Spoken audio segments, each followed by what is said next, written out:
So we have heard pretty recently that we could see the iPad mini 7 launch very soon, which got me very excited, but we had to take the information with a grain of salt because it came from Digitimes, who's not known to be very accurate. However, thankfully we now have a more credible source chiming in, so let's delve into it. So today's report comes from 9to5Mac, who has been very accurate in the past, and they tell us the iPad mini 7 should launch soon, but the exact timing is still unclear. Now, I feel like a lot of leakers do this nowadays just to protect their credibility because being more vague increases their chances of being right, but I'll talk about my predictions on the iPad mini 7's release date later in the video. And by the way, would like to remind you guys, like this video and subscribe for more content like this, it would be appreciated. But first, let's talk about the upgrades we can expect with the iPad mini 7, and while 9to5Mac basically echoes what I've been saying for a while guys, this refresh will be a simple chipset update. So if you're holding out for OLED or 120Hz, we're not getting any of that. The only change will be a new chipset, and if we're lucky, some new colors. Hopefully they'll get rid of Starlight and give us a proper silver again. But yes, this will be a very minor update. Now I know some may be wanting Apple to chuck an M2 into this iPad, but let's be honest guys, that would be incredibly pointless. We likely wouldn't benefit from having an M2 anyways, because who's gonna be editing videos on an 8-inch tablet? And so the sole benefit from M2 would be some higher Geekbench numbers, but only spec nerds care about that. Also remember, the iPad mini doesn't have a large chassis that could accommodate such a powerful SoC like M2 in the first place. There likely would be overheating issues, and you'll have to get the oven mitts out to actually use this iPad. So realistically, this will continue using an A-series chipset, and well, the jump from the A15 in the current mini to A16 would be incredibly minor guys. So I'm gonna make a cheeky prediction. I think this new iPad mini is going to introduce the base A17. Now, why do I think this? Well, for one, we did hear that Timothy struck a very nice deal with TSMC where they don't pay for the defective dies on the actual wafer, so considering the yield rate for A17 Pro is a very poor 55%, there are a ton of dies that don't meet the requirement to be A17 Pro, but of course, could instead be non-Pro A17s. Alternatively, we've also heard that Apple's plan with the regular iPhone 16 is to use a version of the A17 Pro that's based on the cheap and inferior M3E process. So maybe Apple introduces that with the mini, and that of course ends up being branded as the regular A17. Now, what kind of downgrades could we expect with a non-Pro A17? There could be fewer CPU and GPU cores, but Apple could create even more differentiation and also get rid of hardware ray tracing and the USB 3 controller. And I'm really hoping both these elements stay with the regular A17, especially ray tracing, because I would argue more people game with the iPad mini compared to the iPhone, and so hardware ray tracing here could be huge. I know right now not many games support this, and even I don't game very often, so I ultimately would not benefit from having this, but the more devices that support this, the more likely it is for game developers to jump on boards and take advantage of the hardware. Also, I've seen a few of you guys in the past ask me how games like COD Mobile run on previous iPad mini models, and so just imagine how the gaming experience could be with ray tracing.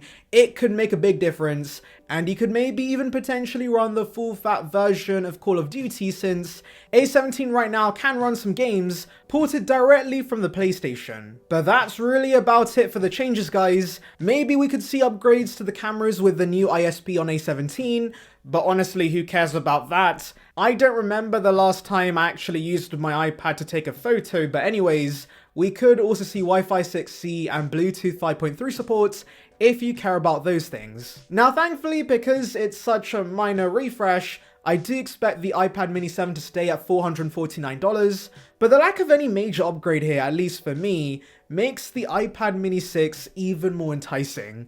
As always, when a new product launches, the older model becomes cheaper, and so I'm looking forward to the Mini 6 becoming a sub $350 iPad, and considering A15 should still be supported for years to come, this will be my go-to recommendation for those looking for a compact tablet. Because unless you absolutely prioritize gaming and software support, you will get a very similar experience with the iPad mini 6. At the end of the day though, I still want this iPad mini 7 to be released for content, because if Apple doesn't release anything, I'll have to sit here and speculate for months on end about future products.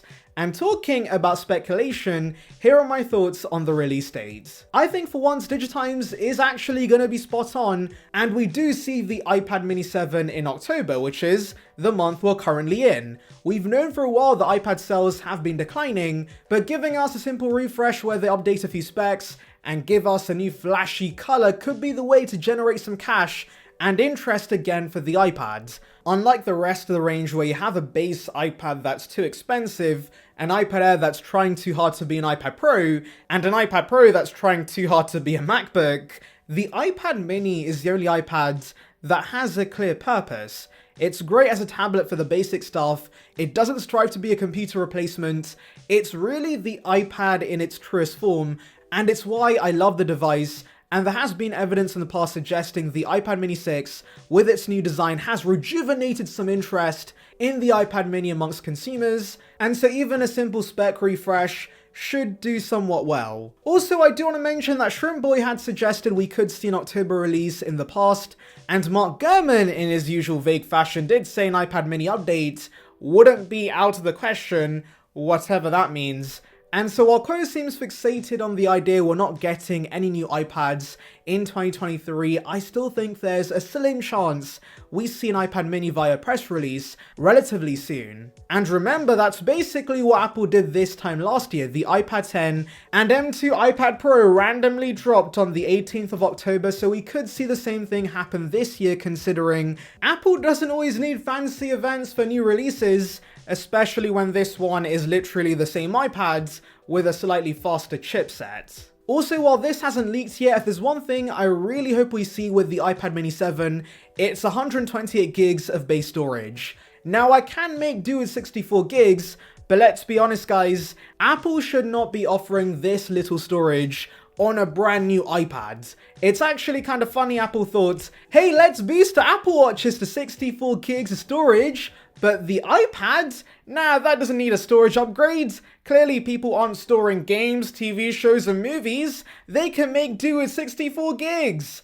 How does that even make sense? I don't know, but anyways, Tim, I know you love upselling consumers to the 256 gig tier, but it's borderline criminal. You're still selling 64 gig iPads. Anyways, let me know your thoughts in the comments. Make sure to like and subscribe for more content like this, and thank you for watching.